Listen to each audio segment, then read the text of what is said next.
السلام علیکم ورحمۃ اللہ وبرکاتہ۔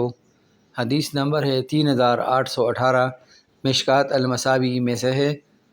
حضرت ابن عباس رضی اللہ تعالی عنہ نبی صلی اللہ علیہ وآلہ وسلم سے روایت کرتے ہیں، آپ صلی اللہ علیہ وآلہ وسلم نے فتح مکہ کے روز فرمایا، فتح مکہ کے بعد کوئی ہجرت نہیں، لیکن جہاد اور نیت باقی ہے، اور جب تم سے جہاد میں نکلنے کے لیے کہا جائے تو نکلو۔ امید ہے کہ احادیث کا یہ سلسلہ جو ہم نے شروع کیا ہوا ہے یہ آپ لوگوں کو پسند آیا ہوگا، اور اس میں ہمیں آپ کی آراء کی ضرورت ہے کہ اس کو مزید ہم کیسے بہتر بنا سکتے ہیں۔